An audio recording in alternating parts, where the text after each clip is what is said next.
Hey guys, Crowy here. Got something a little bit different for you this week on the lounge. We've got one of our regular sessions every single Friday at 10 a.m. Tom Ryan from Ryelec runs our business automation, where all that sort of on top of the business stuff that really helps the business run forward.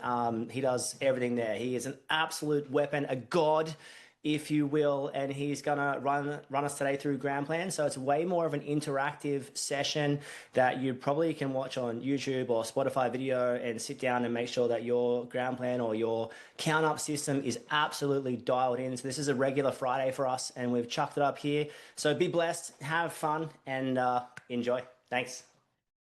All right. So I guess the first thing is setting up your account. Yep. So obviously, like I said, you've probably done all this, but I'll just go through it. So it's good to obviously set your account up and put in before you start doing projects and everything, putting in the symbols. So it's the good thing about Groundplan is they have these little symbol packs. I've actually installed them all, but what you can do is you can download their generic symbol packages, which just gives you heaps and heaps of stuff in here. You can see as well, when I first started mucking around with it, and I don't do this anymore, but you can actually add in your own symbols as well. So one example of that for me was we do a lot of obviously audio visual specific things. Yep.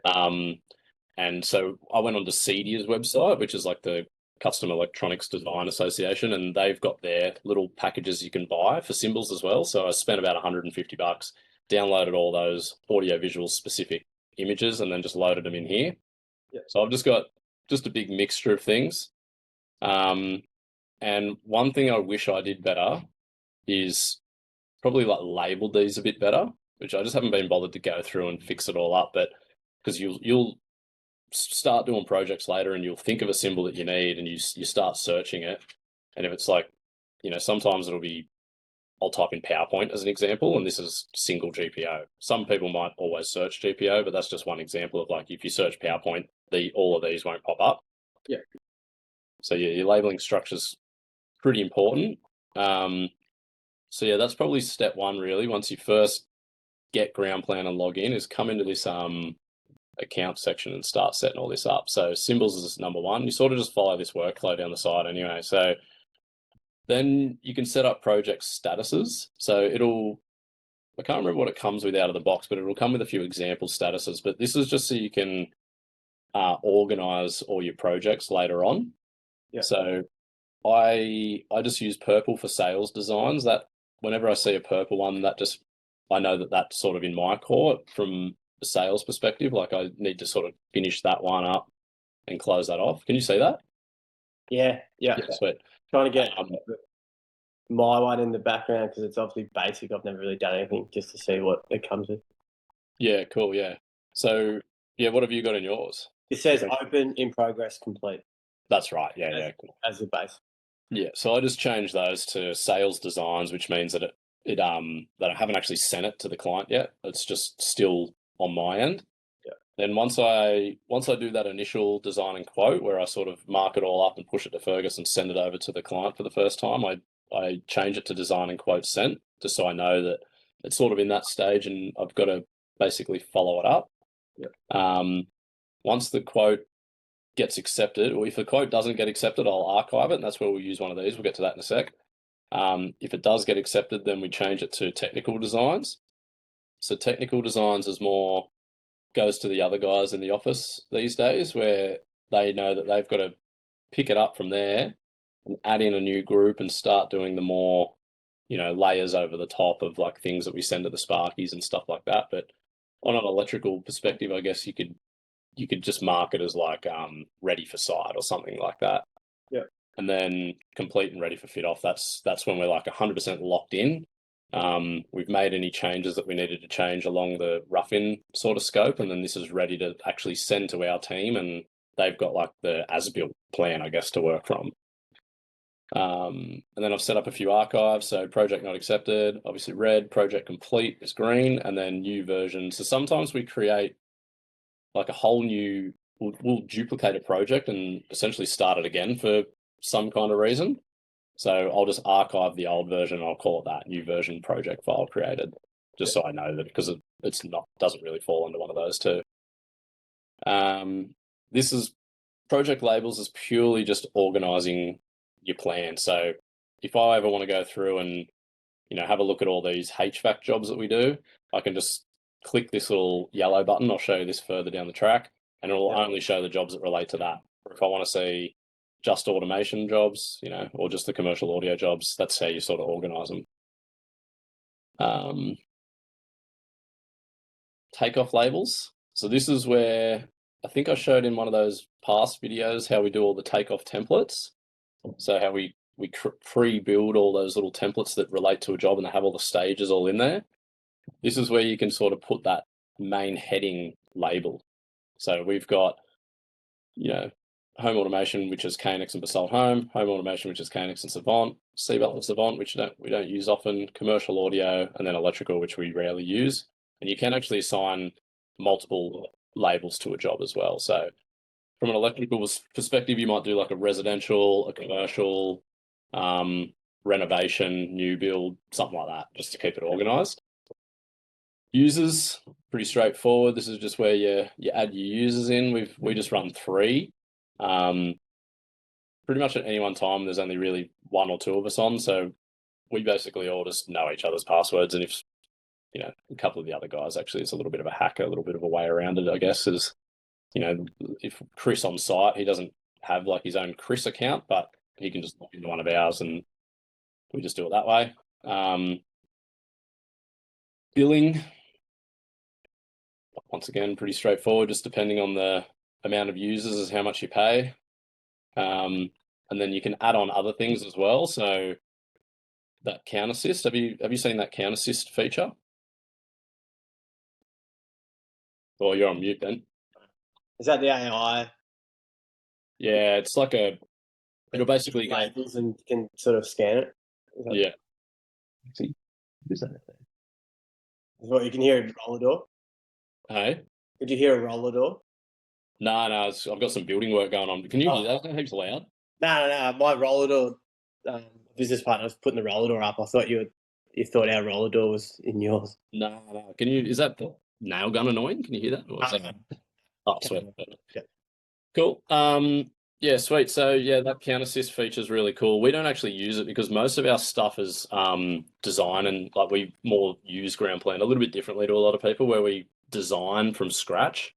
So I did use it for a few jobs, and it was pretty cool. But I think if you're like a commercial Sparky doing massive projects and massive tenders all the time, that'd be 100% a no-brainer, because you just create a tool, and then it just scans the plan and just drops them all on. So for lights, it might be 100 lights on a plan. It would just dump them all on there for you. Yeah.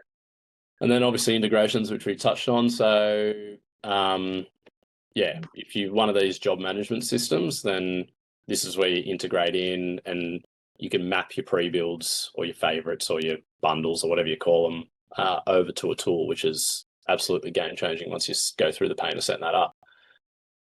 Cool. So you got help. This help thing's really good. So they've got the Groundplan Academy shortcut keys, which are pretty powerful, and enable editor tips. I don't know what that is. I'm assuming little things must pop up. The shortcut keys are really cool. The one that you use the most is the rotate, or the one I do, which is, where is it? It's Control R, but I just don't know where it is in here. Here you go. Oh, no. Alt and R. So I use that one all the time. What that does is, like, a symbol might face this way. I've seen it before. It just starts spinning as you go. Yeah. Saves heaps of time. There's so many things in here, but yeah, if you do get used to some of these, the ones that you use the most, it'll just save you shitloads of time. Yeah. Yeah, so that's sort of the back end, really. So then from there, you obviously just create your project. So one thing I always try and do, and try and get everyone to do, is name the projects consistent as possible, just so you don't have like these messy naming structures throughout your whole thing. Yeah. So I usually start with a client name, do a dash, and then I'll say project address or something like that. It doesn't have to be perfect all the time, but it's just like when you go through, at least when you're scrolling through your big list of projects, it'll just be the same. You don't have to sort of go, oh, fuck, that's called that job, and then that's the street address and that's the customer's name. Yeah. And then we'll do a blank project to start with, and we might get into the templates a bit later. Yeah. You can obviously invite your other users in here. So I'll invite Maxi into this one just as a little setup. And create. So you're obviously fully across all this, but the status, so it'll always pick your first status. So that's when you do your statuses, it's good to set them up in order. So you'll notice before when I showed my statuses in the setup section, I had them sort of in like an order. Yeah. That's because it'll always select the first one by default. So it obviously just saves you time. You don't have to go in there every time and set it to the right one. Then the first thing I'll try and do is select the label. So let's just say that this one is an automation only project, but for whatever reason, no, we do this one sometimes actually. So this one's also going to have geothermal HVAC, but you could say like, this is a residential project and it's a new build, or it's a residential project and it's a renovation, something like that, just so you can sort of see where your jobs are at. Yeah. I never really use this, but you can sort of enter this stuff in as well. So you can just say, automation job with Geo HVAC, and you can put in the client's name. And then I'm the owner of this job, save that. So that's sort of like a bit of admin setup. Yeah. Then we obviously, I'll go through this top stuff first. So you can create new lists. Now, I reckon this is probably a bit of a punish, but I think I might set these up eventually in our templated projects, because that'll pull in once you select one of those templates. And a good thing to do here would be when I start passing markups and sales over to other employees in the company, they'll just have like a real simple checklist at the end that they can just go, yeah, I remember to put the sensors in the bathrooms, or I remember to do this, I remember to put the board in, I remember to put a subboard in, all that kind of stuff. So I think that will be helpful future. Stages, we'll go through that. You can add sharing in later if you forget to do it earlier on. It's nothing in there yet. And then this is a good activity log. So this has been helpful for us in the past, actually, where I've needed to see where a change came from. So you can go through the activity log and you can see who did what at any one time. All right, so we'll upload some plans. So I won't go through this in detail, but I will add in one of those little SOP things that I showed in the last thing of like how to make a plan gray. I think if you put in Groundplan a plan with all colors on it, and then you start dropping colored icons on top of it all, it's just too hard to read. So we always gray them out first. And what will happen here is it'll always create a default plan group just called plan. So I use that. And I always just keep our clean plans in plans, and then I create a separate group for our markups, just so I've always got the clean plans to refer to. Hey, Joe, how are you? Doing good? Like the podcast, mate? Had a listen last night? Yeah, mate, it makes sense. It did. We haven't ever really done any real estate work, but There wouldn't be a lot of automation in rentals, I can imagine. we have done a few, like a couple in Cronulla and things like that. It's very, very rare, don't get me wrong, but a couple of C-bus systems in rentals and stuff like that. I guess someone must own the house and then they decided to rent it out or whatever. Yeah, I can't say I've come across any automation rentals, but yeah. Where are you based, by the way? Because I heard you said you're down like Wollongong and that. So we're down there for 7 years and we're up in Coffs now. Oh, that's right. Yeah, you told me that before, actually. Yeah. So when you were talking in the podcast, it was more about when you were down there more. Yeah, we don't do real estate up here. Okay. Basically because of that, geographic-wise. Yeah, fair enough. Not worth it for us. Yeah. And there's two companies here that do it way better than we could anyway at this point. Yeah, they're just embedded into the area. Yeah. All right. So what I usually do is to keep everything organized and clean, I'll add another group and I'll just call this group something like Ryelec Design. And we'll call it Test Groundplan, but I'll usually just name that the street name or the customer name or something like that. Whatever you label this here, when you export the plans, this is what it will label the folder. So try and make it like semi useful, I guess. So when you send that over to a client, if you send the whole folder over to them, it's, it doesn't say something random in there. All right, so from here, this is a little bit tedious. You can skip this section if you want to, but I think it's worth it. So I'll go through and I'll copy all these plans. I won't do all of them, we'll just do 3. Just pretend I did all of them. Then I'll select all of the copies and I'll move those to this group. So what I've got here now is I've got all my clean plans that I haven't touched, and I can always refer back to, and I can copy them again if I need to, and it's not going to bring tools with it. And then I've got my first ones, my first plan group or markup. And then what I can do from there is you can actually revise plans, but you could also break this down into certain things. So you could do this group could potentially be, let's just say that this one is security. And then I could do another group. Design. We'll call this lighting.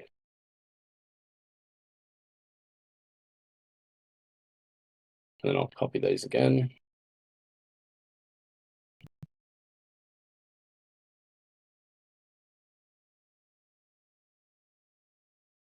And we'll move these ones to lighting. Cool. So then we want to go in and just tidy all these up. So the first thing we want to do is rename it. So let's just call this, I'll just make all this shit up. So we'll just call this ground.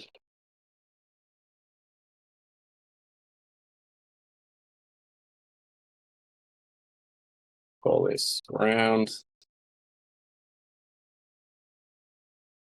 And all of this setup just makes it easier when you're trying to refer back to the plans later, because they've actually got a name instead of some weird file name. Also, Tommy, is there a weird grey black rectangle on your screen, or is it just on mine? Is that better? Yeah, that's better. It's gone now. Yep. That was just you guys in the little camera window. Yeah, it was just blocking half the screen. Oh, was it? Okay. Yeah. Okay, so I've renamed all the plans. Now you'll see when I look in here, I can see very simple what they are. Where down here it's just like copy of merge grey, copy of merge grey. I don't know what it is. I've got to actually try and look at the picture. And what I also do as well, so see how that goes first floor, ground, and lower ground? That actually is in order, but sometimes depending on the naming of the plans, they won't be in actual order. So another thing you can do is just go, just say I wanted that third, and then this one will be in the middle because it's ground. So you just number them because it's all alphabetical. That's just a little hack that I use all the time just to get them in order. Because that order is when you're scrolling through doing your markup as well, it'll go in that order. So you don't want to jump from like lower ground and then suddenly end up on like the third floor. Just keeps it consistent. So we'll just do the same thing here. And I'll actually call this security, and I'll show you what the difference is when we export them.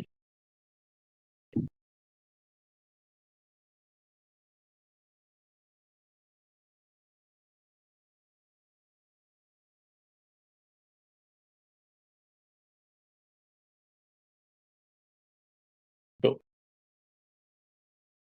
Then what we want to do is spend the time to clean these up, because like I said in my sales session, this will get presented to the client. So the cleaner and the easier you can make it for them, the better. And then even for your own team on site, like if there's just not all this crap in the way. Actually, can you just ask them to just give me like 20 minutes? Yeah.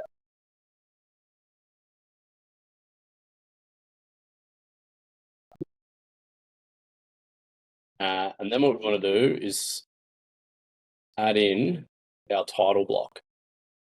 So you can save yourself a shitload of time by setting up a title block template.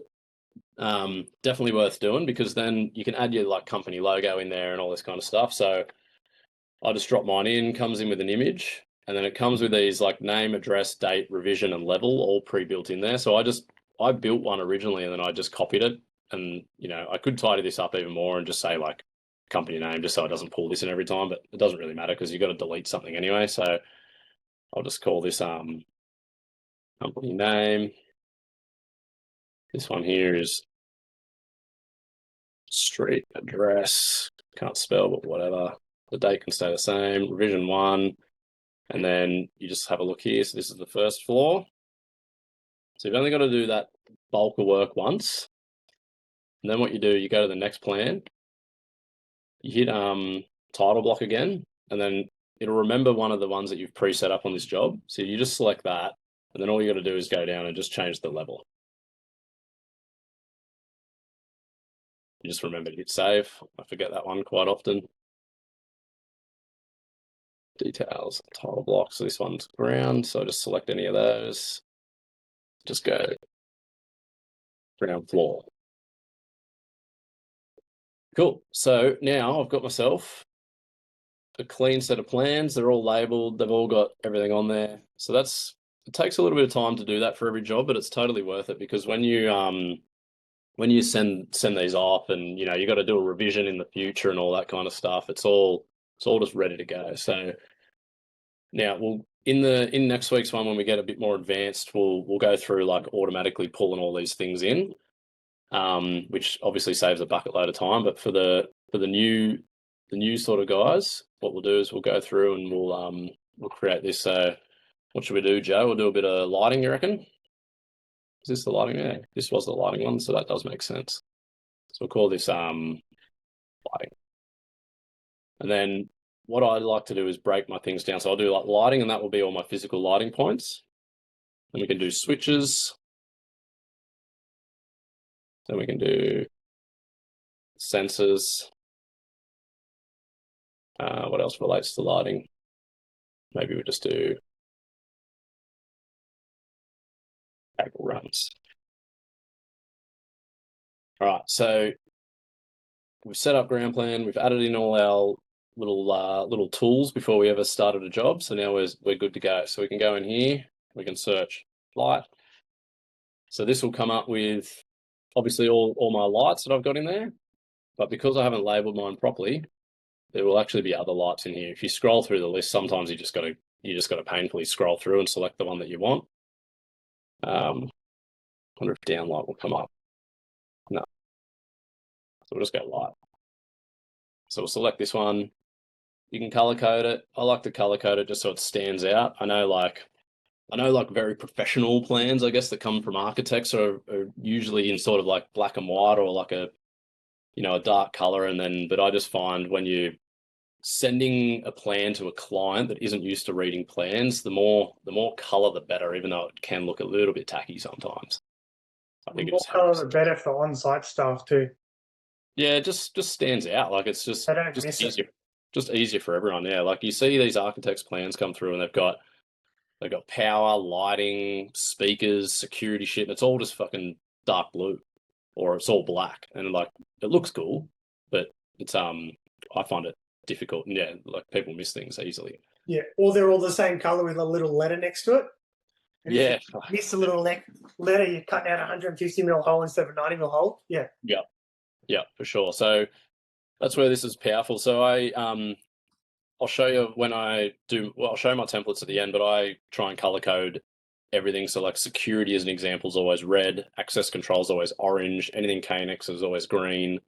And that way when the guys look at the plan, they can just see like green stands out on the plan. We'll make lighting yellow. So we'll call this downlight recessed. And we can go. So the good thing is it remembers your last tool. We'll just make it all the one color so it's brighter. Call this downlight surface. So one thing that we do sometimes is if we get like an electrical plan sent over, sometimes the architects will already pre-specify the fittings, which is always good. And they'll always have like a little code. So what you can do is rename it and just call it downlight recessed, and we'll just go like AL.1, something along those lines. You can go rename, and this one might be surface AL.2. And then that way, that'll pop up in your legend later, which I'll show. And then when your site team are comparing like the architecturals to yours, or when you're sending off the quote and you're sending the plan along with it, everyone can see exactly what you've allowed for. Cool. So in this tool, let's just go. So obviously that's too big. So we want to use our little toolbar up the top here, and we're going to adjust our symbol just to like a nice comfortable size. So that's probably maybe a bit too small. You can sort of click the slider, or you can obviously just type in the number. So I feel like 10's too small and 15's a bit too big, so I'll just go with 13, maybe 12. 13's an unlucky number. And then we can just go through and we'll dot out our lights. So always make sure Smart Guides is turned on. This little thing down here will give you a line on the plan, so everything lines up. So see that blue line and the measurement? If I don't have Smart Guides turned on, it doesn't give me that. So it's really hard. Obviously, I've got the lines on the floor there, but if I didn't, it'd be super hard to get those accurate. So if I turn Smart Guides on, it lines them up. And then when I've got two, or when I've got those ones actually, so I've got two that it can compare to, it'll give me both. So I know that I'm level that way, and I know that I'm level that way. And that's, once again, that's just comes down to presentation. So we can go through, we'll do a few downlights so we can make sure they're the same to the other room. We'll go through, we'll do a few surface cans through here. So let's just say we want to lend a line. See this little dot here? That's determined the distance between this one and this one, and it's showing you where the equal distance will be. That's quite handy as well. So the Smart Guides are really useful. We'll put one right in the doorway. Cool. So we've got all our little markups on there. Now you can go the extra mile. I usually do this with speakers and things like that.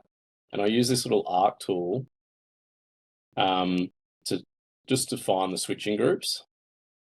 So what you do here is I'm just moving my mouse around. So once I've clicked once, that just sort of follows my mouse. And when you want to sort of have like a point where you change direction or click on a light, so you click and then just keep going. You can do that, and it just does the automatic arcing and everything for you. It looks really nice. When it's your last light, you double click, and that'll disconnect the lines basically. What you can do from there, just say that just went through like a random location or went the wrong way, I can do things like that, and you can tidy it all up if you really want to. Usually the arcs that it gives you are pretty good. It's just when it does something awkward and goes through something and I want it to go around it just so it looks neater, you'll tidy that up. You can also change the color of this line if you want to. I find like a nice sort of discrete sort of color, like a gray or a black's usually the best, unless you're sort of defining something you want it to stand out. So we'll go through and we'll do that on these.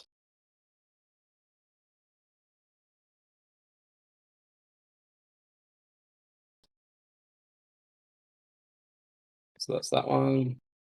We'll smack 4 downlights evenly spaced in here. All right. So I'll go through the rest of the stuff on this toolbar just so everyone's aware of what that is. So this one is your default. That's just select. That means you can just click on things and move them around if you need to. This one here is really good, the eraser. So I use this all the time. I did it just before just to clean the plans up. But if you've got a bit of like an awkward shape, just say I wanted to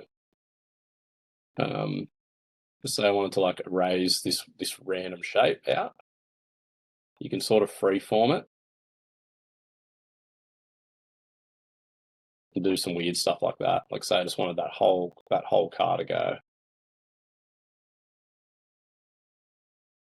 And once again, when you're done and you want it to finish, you double click. And then another good one is the pen. So if you want to get rid of lines, it'll give you this little pen tool, and you can sort of see those hatched lines there. You can change the width of it. So usually you're using this on something smaller, and you just drag it. But then when you want to turn, it'll actually spin this for you and create like that archy turn sort of eraser. So sometimes I'll use that if just something weird's in the way and I want it out of the way, just make my tool stand out. You can do stuff like that. The pen tool, I don't think I ever really use this, to be honest, but you can mark something up. What does that do? Highlight. Oh, yeah, straightens them. Sweet. Oh yeah, free. Yeah, so okay, so you can go between straight and freehand. So freehand will obviously just leave it how it was. The ruler, so that's helpful. So you need to set your scale for the ruler. I wiped that before when I covered it up and erased it, but we'll just actually know that this one's 150 day one, but you can do that. So you can set the scale, or you can measure the scale. So say you don't have a scale on a plan. Usually the best way to do this, if you've got no measurements at all, is do a doorway and just assume that it's 900. So what you do is you measure it in there, and then you go 900 millimeters, set scale. And let's see if that's accurate. So you can test it here by just going like that. 900. We'll make that a bit thinner.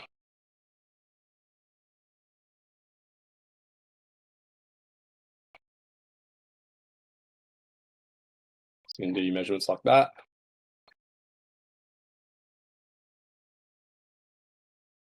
Get rid of them so it's not messy. Then, so I use that if I wanted to sort of see how big a space is, I guess. So you can sort of determine, because sometimes it's hard to tell on a plan how big a space actually is. So if I want to try and think about how many speakers I need to put in a room, or you know, how many watts to put on, or measure out a cable run or something like that, you can just use this tool. So just say I had no idea how big this garage actually is, and I wanted to get a bit of a gauge on it. I just basically just measure it out. And if I hold shift, it'll keep it straight. So yeah, I know that's about 17 meters. So say I wanted to do speakers in there, or lights or whatever, and I wanted them to be sort of like a certain distance apart, I can just do it like that. Just helps to get a bit of a gauge. Text, I use this one heaps for notes. So this won't work. I'll do like little notes like that for the client and draw a little arrow to it. My little squiggle lines won't work. I keep double clicking, that's why it's doing that. So that one's handy. And on here, everything's got settings, so you can adjust the font size. So if you want to make it heaps big or heaps small. And I usually change the background from that bright yellow to something a bit more chill, I guess. So it's not as like aggressive and bright. You can put any kind of color in the background. The rest of these are just shapes. So I don't know. I don't really use squares and triangles very often, but they're there if you want them. Like sometimes I'll use them to block things out. Circle. Yeah, that's there. The cloud I use heaps. So I usually make this real thin. And this is where you'll bubble things and do this kind of thing, like for your notes. So say that light wasn't going to work, I could draw a bubble around it, have my text and have my arrow, and then that's nice and clear to the client what I'm trying to talk about.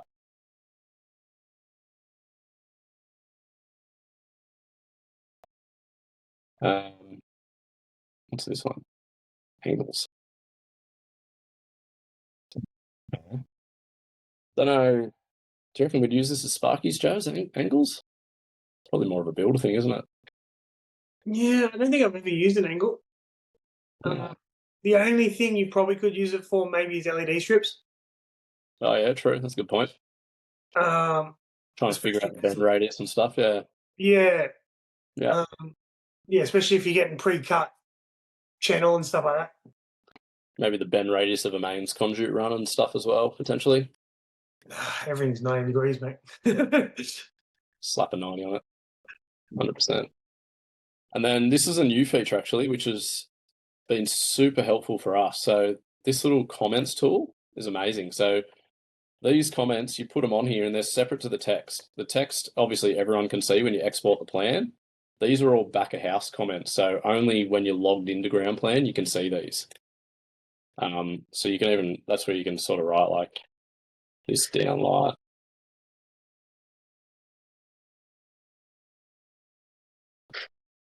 I can write that, and I know that a client's not going to see that one.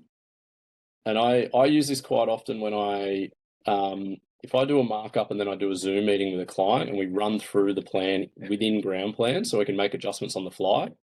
It's really hard to sort of when you're talking about a job really quick with a client and they're making changes and all this kind of stuff. I don't make the changes on the spot and make them wait for me. I just use this little comment tool and just say like, you know, change this to 6 downlights.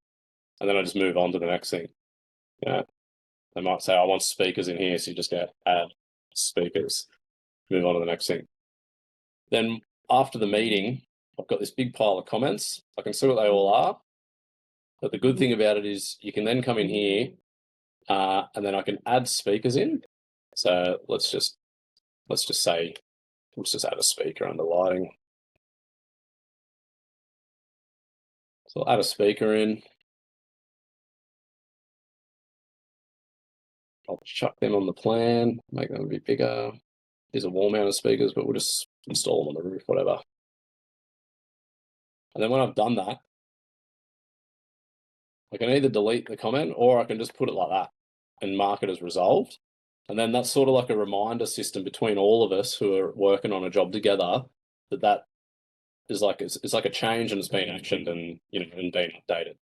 And I guess it's good to leave it there as well, because then you can sort of, even like 6 months down the track on a project, you can remember that was a change through the job. So yeah, that's a great tool. All right, so that's sort of a bit of a basic sort of setup of the plan side and creating tools and things like that. Before we get further into like doing more with the tools, do you have any questions at all, Joe? Or you're probably done that 100 times, haven't you? Yeah, I'm pretty across this little section. That little part, yeah, cool. Have you done anything like adding prices and all that kind of stuff in?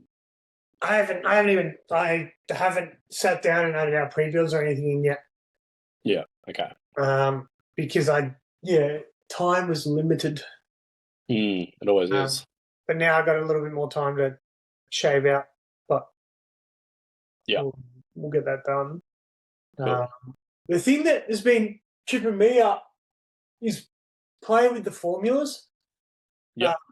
But I'm guessing you'll go over that in the later session anyway. I think we'll do that. I might do this across 2 sessions. So this will be the basic one, and this video can sort of sit in the archives, and this could be more about like I haven't used Groundplan or I'm new to it, and just little bits and pieces on this. And then next week we'll go into like integration formulas. We could just quickly touch on it now and just show. Yeah, I don't know if the formulas aren't playing because I don't have a pre-build attached to it. No, so you don't need a pre-build attached to a formula, because I couldn't get it like adding the length for comms mains. Okay. The formula I was running off the web page didn't like to play. Okay. But I'm in no rush. Yeah. We can. I'll quickly show you. So, well, I'll go through a few more things, and then at the end I'll show. Actually, it's almost 11 o'clock already. Shit. Yeah, you got 4 minutes, mate. Bloody hell! I should have gone through it a bit quicker. We'll quickly go through the rest of the basics. So, once you've marked up a plan, you've got your worksheet, and just say we did some stuff on security, right? So, let's just like link this at a stage security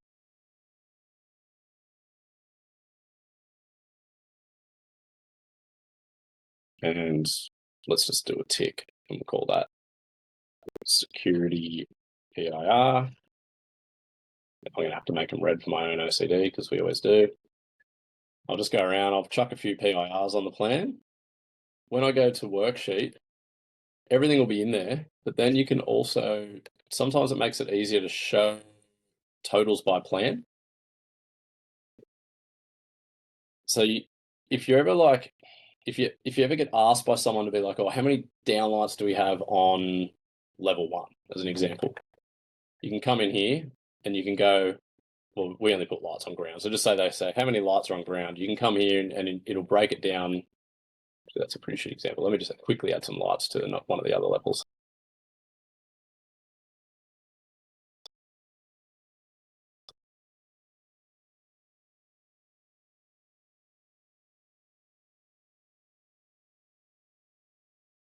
So you go options, show by plan.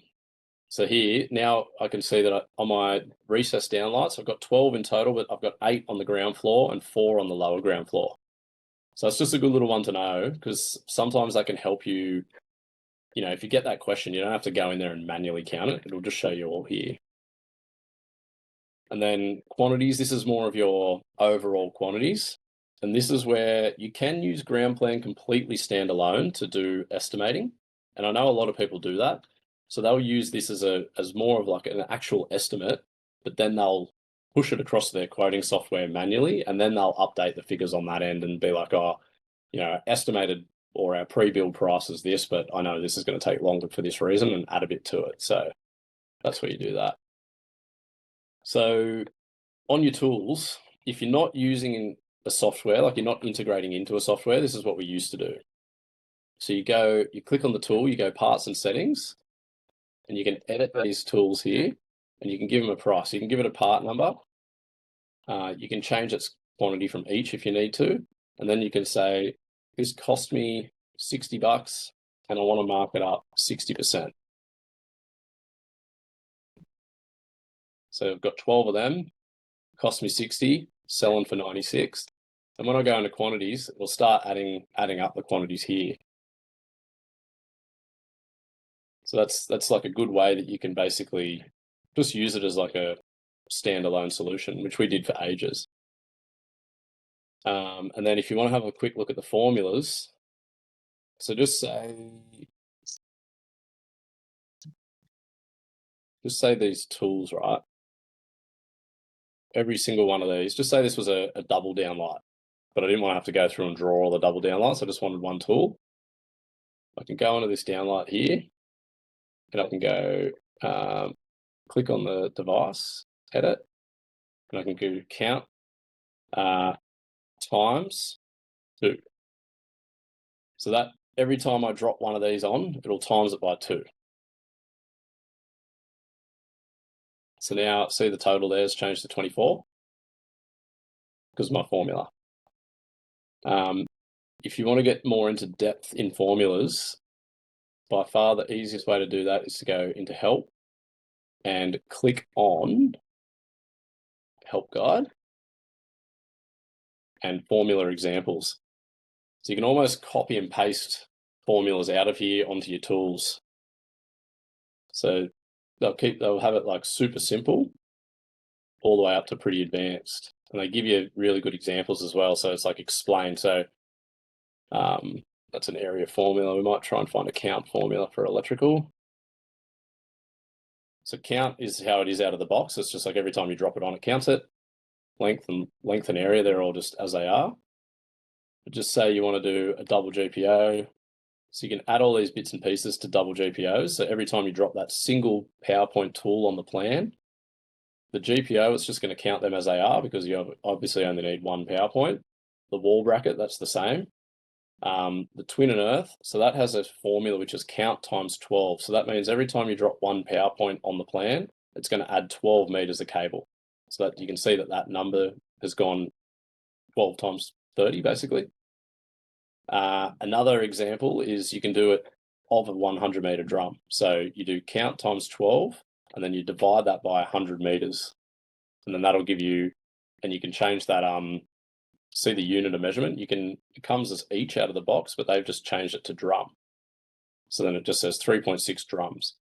And then cable clips. You can do, I want 30, every time I drop one on, I times it by 5 and divide that by a jar of 500 cable clips. So I know that every PowerPoint has 5 clips. So that gives me 0.3 of a jar of cable clips for 30 PowerPoints.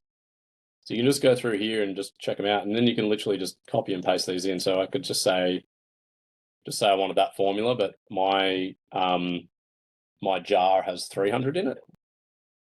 I'd just go back over here.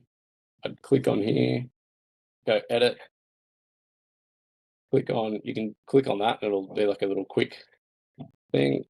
Just delete that, paste it in, and then I'll just change that to 300 because I want to do five cable clips for every downlight, but I've got 300 in my particular drum. And then that'll just update the formula. Does that make sense, Jack? All good, yeah? Add it into the part section, not into the actual. So I was trying to add it into the left-hand side, like the far left, under the item. Over here? Yeah. Yeah, so you got to do it. Yeah, you got to do parts and settings. Yeah, okay. Click on the global tool and then you go parts and settings. And what you can do is you can just say that is a downlight, right? So it's got the downlight, but then you can add in other parts, additional parts. We'll call this one cable. And we'll call this one clips. So this is where on the clips you do that formula that we did. So we want 5 clips for every light, but out of a 500 meter jar. And then the cable, that'll be count. And we'll just say we just want 10 meters of cable. So we'll just go times 10. So that'll give us 90 meters of cable, or we go times 10, but then divide it by a 100 meter drum. So we got 0.9 of a drum. Where the real power comes into this, which we'll do in the next session, is when you actually do this as favorites. So if I just go do a basalt switch again, that's my go-to. I'll add that in. And you can add multiple favorites. So I'll just do so we'll just say we want to, every time I drop one of these lights on, I actually want a basalt switch and a speaker to come with it. These speakers come as pairs. So I don't want to drop a pair on every time. I want to do half a pair, yeah. Half a pair, so just do divided by 2. You know what I mean? Edit formula. I want 10 basalt switches for every light. So you just muck around with that, and then what happens is when you push that to your software, it does all of this for you and just dumps in your favorite, but updates all your quantities as per the formula. Sweet. Yeah, I think next week we'll do like an in-depth on. I'll do like a full live demo of like building out a tool, and it will attach multiple favorites or pre-builds to that tool, and then we'll set all the formulas up properly, and then we'll push it over to a quote and show you the power of all that.